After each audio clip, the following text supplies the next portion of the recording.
বালুরঘাট পৌরসভার উদ্যোগে Balurghat super speciality হাসপাতাল চত্বরে পরিশ্রুত পানীয় জলের মেশিন উদ্বোধন। এদিন পরিশ্রুত পানীয় জলের মেশিন উদ্বোধন করেন বালুরঘাট পৌরসভার চেয়ারম্যান অশোক মিত্র।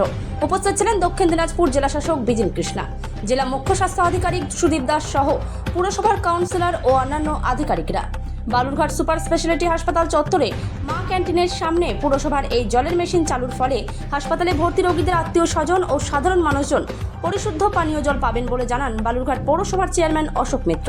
বালুরঘাট পৌরসভার চেয়ারম্যান অশোক মিত্র জানান, স্থানীয় কাউন্সিলরের আবেদনের ভিত্তিতে বালুরঘাট পৌরসভা বালুরঘাট সুপার স্পেশালিটি হাসপাতাল চত্বরে পরিশ্রুত পানীয় জলের মেশিন তৈরির উদ্যোগ নেয়। রোগীর আত্মীয় সহ সাধারণ মানুষজন ও মা ক্যান্টিনে খেতে আসা মানুষের সুবিধার্থে এদিন প্রকল্পটি শুভ উদ্বোধন করা হয়।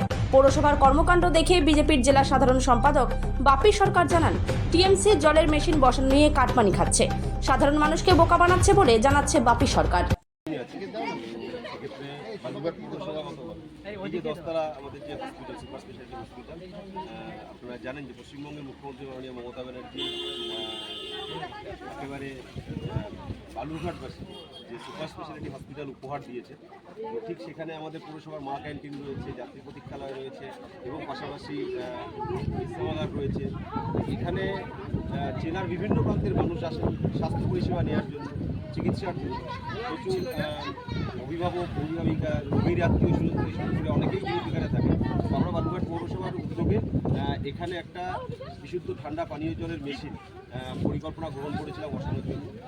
এই ওয়ার্ডের যেটা যিনি কাউন্সিলর রয়েছেন প্রীতিবাবু, সেটা পৌরসভাতে জানিয়েছিলেন, সেটা আমরা খুব তৎপরতার সঙ্গে চেষ্টা করেছিলাম, সেটাকে আমরা কমপ্লিট করেছি। আজকে আমরা ডিএম সাহেবের উপস্থিতি, সিএমএস সাহেবের উপস্থিতি মধ্য দিয়ে এবং এই দপ্তরের কনসার্ন এনসিআইসি অনুজবাবু রয়েছেন, ওয়ার্ডের কাউন্সিলর পিন্টুবাবু রয়েছেন এবং এলাকাবাসী রয়েছেন, প্রচুর রোগীর আত্মীয় স্বজন রয়েছেন আপনাদের দিকে। তো সকলের উপস্থিতিতে আজকে আমরা এখানে একটা বিশুদ্ধ ঠান্ডা পানীয় জলের মেশিন, সেটা আজকে আমরা ওপেন করলাম, খুলে দিলাম সাধারণ মানুষের জন্য। এখান থেকে এখন প্রতিনিয়ত রোগীর আত্মীয় স্বজন থেকে শুরু করে মানে সাধারণ মানুষ এখানে যারা হসপিটালে আসবে, মার্কেটে আসবে, সবাই কিন্তু এখান থেকে ঠান্ডা পানীয় জল সেটা কিন্তু এখান থেকে তারা পাবে।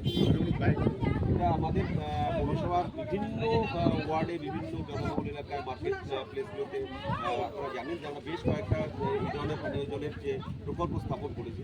প্রত্যেকটাতেই আমাদের এগুলো ধরুন আপনার এই প্রায় 3 লক্ষ টাকার মতো বাজেট করা আছে। তো প্রায় 3 লক্ষ টাকা বাজেটের যে বরাদ্দকৃত অর্থ, সেই প্রকল্পটা আমরা এখানে বর্তমান বালুরঘাট হসপিটালের যা পরিষেবা, সেখানে কোনো পরিষেবা নেই বললেই চলে। মানুষের সেই পরিষেবা নেই। হয়তো চেয়ারম্যান ভাবতেছে যে এমন কোনো মেশিন বসাই দিয়ে আর একটু ওষুধ টষুধ লাগবে না, ওই জল খেলেই অসুখ সেরে যাবে, সেই জন্য হয়তো বসিয়েছে 3 লক্ষ টাকা খরচা করে। এবং এদের কাটমানি খাওয়া ছাড়া কোনো কিছু কাজ নেই। কোথায় কি করে কাটমানি খাবে সেটা এদের মূল কাজ। তো সেই জন্য কাটমানির জন্য যা করে সেটাই করতেছে। পাবলিকে মনে একটা প্রশ্ন উঠেছে, একটা মেশিন বসাতে, জলে মেশিন বসাতে কি মোটামুটি 3 লক্ষ টাকা লাগতে পারে, এই নিয়ে একটা প্রশ্ন হচ্ছে, কি বলবো? বালুরঘাট পৌরসভার প্রতিটি কাজ, সে শ্মশানের রিপেয়ারিং বলুন, আর ঘড়ি ঠিক করাই বলুন, আর জলের মেশিনই বলুন, প্রত্যেকটাতেই সাধারণ মানুষের প্রশ্ন আছে যে সেখানে ব্যাপক পরিমাণে অর্থ বরাদ্দ করে সেই টাকা বকলমে তারা ভুল পথে কাটমানি খাচ্ছে। এটা কষ্ট, মানুষ কষ্ট বুঝতে পারছে। তৃণমূলের শাসন জামানায় হয়তো কেউ কষ্ট মুখের উপর বলতে পারছে না, এটা তার প্রতিফলন ভোটের মধ্যে মানুষ দিয়ে দিবে। Thank you. আপনার নাম দাদা? বাপি সরকার, দক্ষিণ দিনাজপুর জেলা সাধারণ সম্পাদক।